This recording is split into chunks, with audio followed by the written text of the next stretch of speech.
अर्थसंकल्प वित्तमंत्री आणि उपमुख्यमंत्री अजितदादा यांनी मांडलाय, सादर केला। त्यांचं मी मनापासून अभिनंदन करतो। आणि हा जो 4 महिन्याचा अर्थसंकल्प असला तरी सुद्धा सर्वांना न्याय देणारा, सर्व घटकांना न्याय देणारा, सर्व समावेशक असा अर्थसंकल्प आहे। मी हेही मुद्दाम सांगेन की आदरणीय देशाचे प्रधानमंत्री मोदी साहेबांच्या विकसित भारत या संकल्पनेला एक पूरक असा हा अर्थसंकल्प आहे। आणि यामध्ये मोठ्या प्रमाणावर दुर्बल घटक आहेत, महिला आहेत, शेतकरी आहेत, कामगार आहेत, तरुण आहेत, ज्येष्ठ आहेत, सगळ्यांनाच यामध्ये समावेश केलेला यांचा मोठ्या प्रमाणावर पायाभूत सुविधांसाठी या अर्थसंकल्पामध्ये निधी ठेवलेला आहे। पायाभूत सुविधा म्हणजे कनेक्टिव्हिटी जी आहे, रोड कनेक्टिव्हिटी, रोड मोठ्या प्रमाणावर आपण याच्यामध्ये रस्ते ह्यामध्ये असतील, PWDचे असतील आणि ग्रामीण रस्ते असतील, शहरी रस्ते असतील, या सर्वांना प्राधान्य दिलेलं आहे। रेल्वेला आपण रेल्वे मार्गांना प्राधान्य दिलेलं आहे। त्याचबरोबर एअरपोर्ट जे आहेत आपले, एअर कनेक्टिव्हिटी वाढली पाहिजे त्यासाठी आपण प्राधान्य देतोय। आपले पोर्ट आहेत ते डेव्हलपमेंट करण्यासाठी आपण प्राधान्य देतोय। कारण कुठलाही राज्य जे आहे त्याच्या पायाभूत सुविधा मध्ये जे राज्य पुढे असतं त्याचा विकास आणि प्रगती वेगाने होत असते। आणि म्हणून पायाभूत सुविधांना देखील मोठ्या प्रमाणावर प्राधान्य दिलंय। त्याचबरोबर आपल्या महिलांसाठी ज्या योजना आहेत, महिला सक्षमीकरण असेल, अंगणवाडी सेविका असतील, आशा वर्कर असतील, आणि या महिला सक्षमीकरण, लेक लाडकी लखपती योजना त्यासाठी आपण तरतूद केलेली आहे। महिला बचत गट त्यांना सक्षम करणं, स्वतःच्या पायावर उभं करणं, याला आपण प्राधान्य दिलेलं आहे। आणि एकंदरीत यामध्ये सिंचन आहे शेतकऱ्यांसाठी, जलसंपदा विभागासाठी मोठ्या प्रमाणावर आर्थिक तरतूद केलेली आहे। दुष्काळग्रस्त जे भाग आहेत त्यांच्यासाठी देखील मोठ्या प्रमाणावर आपण यामध्ये तरतूद केली आहे, समोरचं संभावित सगळ्या गरजा लक्षात घेऊन। आणि शेतकऱ्यांना देखील आपण वेळोवेळी जे काही नैसर्गिक संकटाला सामना करावा लागतोय यासाठी देखील शेतकऱ्यांसाठी आज आपण या अर्थसंकल्पात देखील तरतूद केलेली आहे। जसं नमो सन्मान शेतकरी योजना जी आहे तशीच आपल्या सरकारने देखील 6,000 केंद्राचे आहेत, तसे 6,000 रुपये आपण आपले देखील त्याच्यामध्ये टाकलेत। मला वाटतं उद्या आपलं ते 2 हप्ते देखील आपण शेतकऱ्यांच्या खात्यावर थेट जमा करणार आहोत। यामध्ये पीक विम्याचा देखील आपण हे केलं। मुख्यमंत्री सौर ऊर्जा जी आहे त्याला आपण प्राधान्य दिलेलं आहे।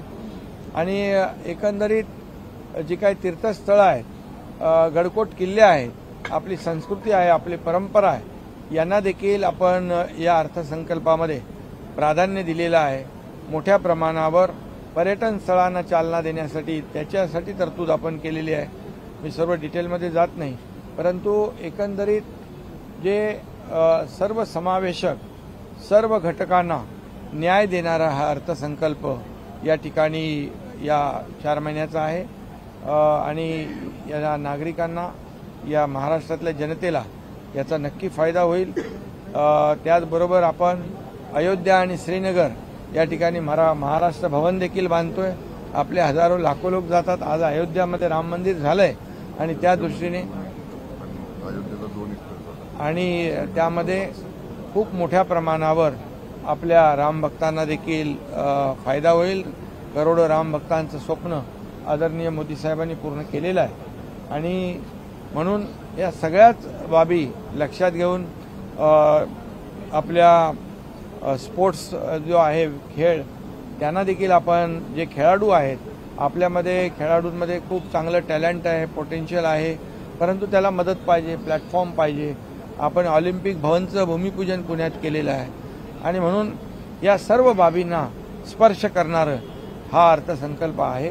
सर्वसमावेशक, या राज्यातल्या प्रत्येक घटकाला न्याय देणारा हा अर्थसंकल्प 4 महिन्याचा असला तरी सुद्धा तो मांडलेला आहे। म्हणून मी पुन्हा एकदा वित्तमंत्री महोदयांचं अभिनंदन करतो आणि आमचे दुसरे उपमुख्यमंत्री देवेंद्रजी त्यांचंही अभिनंदन करतो. एक सरकारने एक सर्वसमावेशक असा अर्थसंकल्प सादर केलेला आहे. उद्धव ठाकरे म्हणाले हा इंटरिम बजेट नव्हता तर तो पूर्ण बजेट आणि घोषणांचा पाऊस होता. म्हणजे आता निवडणुका समोर आहेत म्हणून बजेट करायचं नाही आणि त्यांना विरोधी पक्षाला दुसरं काय. ज्यावेळेस त्यांच्या सरकारमध्ये होतो आम्ही दोघं, मी तसा अर्थसंकल्प केला की ते माझं कौतुक करायचे, फार छान आहे फार छान आहे. आता मी इकडे म्हणून ते म्हणतात तसं, त्याला काय अर्थ नाही. महत्वाचं म्हणजे उद्धवजींनी स्पष्टपणे केंद्रीय अर्थमंत्र्यांच्या समोर एका कार्यक्रमात सांगितलं, प्रांजळपणे सांगितलं, मला बजेट वगैरे मधलं काहीच कळत नाही, त्याच्यामुळे मी काही त्याच्यावर बोलू शकत नाही. त्यामुळे ते लक्षातच येतं. जयंत पाटील यांनी असं म्हटलेलं आहे की या बजेटमध्ये पुरवण्या मागण्या ह्या अधिक होत्या आणि बजेट हे कमी होतं, पुरवण्या मागण्यांचं अधिक वित्तीय तूट. मी तुम्हाला माझं अर्थसंकल्पाचा शेवट करत असताना काय सांगितलं, विरोधकांच्याकडनं दुसरी अपेक्षा काय करणार ते तसंच बोलणार. ज्या पद्धतीने गेल्या 1.5-2 वर्षामध्ये या राज्यामध्ये जी कामं सुरू आहे, जी कामं जे प्रकल्प बंद पाडले होते, बंद होते, हे सगळे कामांना आम्ही एवढ्या मोठ्या प्रमाणावर चालना दिली आहे. जसं अटल सेतू, आज समृद्धी हायवे, मेट्रोची कामं जोरात सुरू आहे, कोस्टल हायवेचं काम सुरू आहे. सगळ्या राज्यभरामध्ये एवढ्या मोठ्या प्रमाणावर पायाभूत सुविधा कामं सुरू आहेत की राज्य आपलं पायाभूत सुविधांमध्ये नंबर 1 आहे देशामध्ये. त्यामुळे त्यांना आता काय ते दुसरं बोलणार काय. त्यामुळे त्यांना विरोधी पक्षाला विरोधात बोलायची जी काही त्यांची पद्धत आहे ती ते अवलंबत आहेत. परंतु आम्ही त्या विरोधाला किंवा आरोपाने उत्तर देणार नाही. आम्ही कामातून उत्तर देऊ. म्हणून हे कामं दिसत आहेत आणि त्यामुळे त्यांच्या पायाखालची वाळू सरकलेली आहे. मुख्यमंत्री जी, आज का बजट किस तरीके से था और अयोध्या और श्रीनगर में भी महाराष्ट्र सदन बनाने की आज घोषणा हुई. 2 एकर बजट था और विपक्ष चुनाव हेक्टर ना नहीं. देखो क्या है, अयोध्या में करोड़ों राम भक्तों का सपना मोदी जी ने पूरा किया. बाला साहब ठाकरे जी का भी सपना था, वो मोदी जी ने पूरा किया. कई लोग बोलते थे मंदिर वही बनाएंगे, तारीख नहीं बताएंगे, ऐसे मजाक करते थे, लेकिन मंदिर भी बना दिया, उसका उद्घाटन भी हो गया. अभी वहाँ जाने वाले जो महाराष्ट्र के लोग हैं उनको वहाँ व्यवस्था चाहिए, इसलिए हमने मांग की योगी जी से और जमीन मिल गई. महाराष्ट्र भवन भी हो जाएगा और राम भक्तों के लिए बहुत ही उनको दिलासा मिलेगा. जब एसआईटी की बात होती है तो खासकर विपक्ष कहने लगता है कि आप ही जाके मिलते थे कॉपी पेस्ट बजट 50 साल का नाना पटोले. तो ऐसे में विपक्ष की बात आई. बजट देखो, मैंने पहले ही कहा कि ये बजट जो है ये सर्वसमावेशक है, सर्वस्पर्शी है. इसमें दुर्बल घटक भी है, हमारा किसान भी है, कामगार भी है, माता बहनें भी है, युवा भी है और सीनियर सिटीजन भी है. सभी लोगों को उसमें शामिल किया है. और इसके बावजूद यहाँ पर जो इंफ्रा प्रोजेक्ट है उसको भी बढ़ावा दिया है.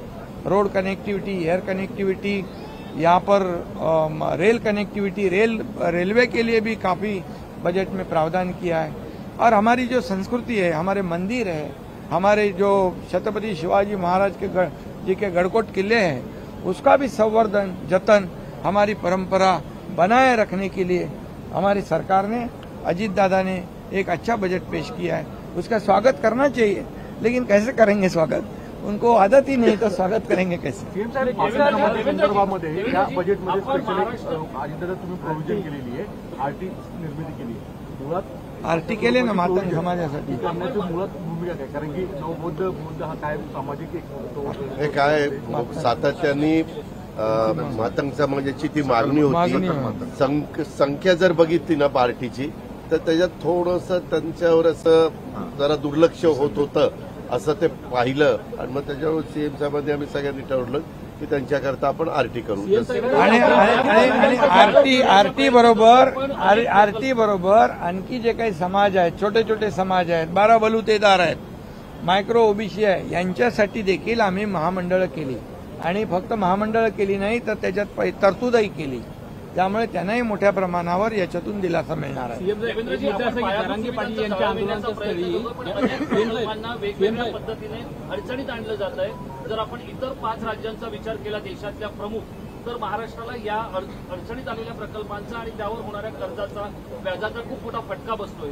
याच्याकडे आपण कसं पाहतो? नाही, मला असं बिलकुल वाटत नाही. इनफॅक्ट आपण जर बघितलं तर सर्वाधिक पायाभूत सुविधांचे प्रकल्प महाराष्ट्रात आहे आणि महाराष्ट्रामध्ये एक जर मुंबई गोवा हायवे आपण जर सोडला तर इतर सगळे प्रकल्प आम्ही वेळेत किंवा वेळेच्या आधी पूर्ण करतो, रेकॉर्ड स्पीडने पूर्ण करतो. समृद्धी महामार्ग एक उदाहरण आहे की देशामध्ये इतक्या वेगानं लँड ॲक्विजिशन पासून रस्ता पूर्ण होण्यापर्यंत कुठेच हे झालेलं नाहीये. मुंबई गोव्यामधल्या अडचणी आपल्याला माहिती आहेत, पण तोही आम्ही आता लवकरच पूर्ण करणार आहोत. जरांगे पाटील यांच्या आंदोलन स्थळावरून मंडप वगैरे काढायचं प्रशासनाने कामकाज सुरू केले, काय आव्हान करणार की त्यांनी आता आंदोलन जवळपास साखळी उपोषण सुरू केले? नाही, खरं म्हणजे राज्य सरकारने मराठा समाजासाठी जे देय आरक्षण होतं टिकणारं, कायद्याच्या चौकटीत बसणारं, ते दिलेलं आहे 10%. कुणबी प्रमाणपत्र नोंदी ज्या जुन्या आहेत ते शोधून तेही देण्याचं काम सुरू आहे. मराठा समाजाला ज्या ज्या सुविधा पाहिजे त्या त्या देण्याचा निर्णय सरकारने घेतलाय. ओबीसी समाजाला धक्का न लावता, इतर समाजावर अन्याय न करता, हे आम्ही वारंवार सांगतोय. सरकारची भूमिका अतिशय स्पष्ट आहे आणि कालही स्पष्ट होती, आजही स्पष्ट आहे, उद्याही स्पष्ट आहे, राहणार आहे. कारण मराठा समाजाला आतापर्यंत ज्यांना ज्यांना संधी होती त्यांनी ती संधी दवडली. त्या मराठा समाजाला न्याय दिला नाही. मराठा समाजावर खूप मोठे मोठे लोक मोठे झाले राजकीय, परंतु मराठा समाज वंचित राहिला. परंतु ह्याच मराठा समाजाला जेव्हा देवेंद्रजी मुख्यमंत्री होते तेव्हा पहिल्यांदा, इतक्या वर्षातून पहिल्यांदा आरक्षण देण्याचा निर्णय झाला. हायकोर्टामध्ये ते टिकवलं. दुर्दैवाने सरकार गेल्यानंतर, सरकार बदलल्यावर सुप्रीम कोर्टामध्ये ते रद्द झालं. पण आम्ही यावेळेस देताना सुप्रीम कोर्टाने ज्या जे निरीक्षण, ज्या ज्या त्रुटी नोंदवलेल्या आहेत, मराठा समाज सोशली एज्युकेशनली बॅकवर्ड कसा आहे हे सर्व पटून त्याचा सर्व्हे केलाय. फक्त सॅम्पल सर्व्हे नाही तर एक्सटेन्सिव्ह सर्व्हे केलाय, डिटेल सर्व्हे केलेला आहे. 4 लाख लोक काम करत होते आणि म्हणून हे आरक्षण टिकणार आहे. आणि म्हणून विरोधकांना देखील मी सांगू इच्छितो, आताच आरक्षण दिलंय, आताच GR काढलाय, तुम्ही आता टिकणार नाही. कुठल्या आधारावर म्हणता? का टिकणार नाही याची कारणं तरी द्या, आणि का टिकणार याची कारणं आमच्याकडे आहे. त्यामुळे मला वाटतं आता आंदोलनकर्त्यांनी हे आंदोलन कशासाठी केलं होतं? मराठा समाजाला आरक्षण देण्यासाठी. ते तर सरकारने दिलेलं आहे.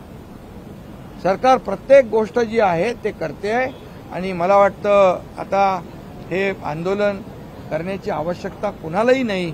अशा प्रकारचं काम राज्य सरकारने केलेलं आहे.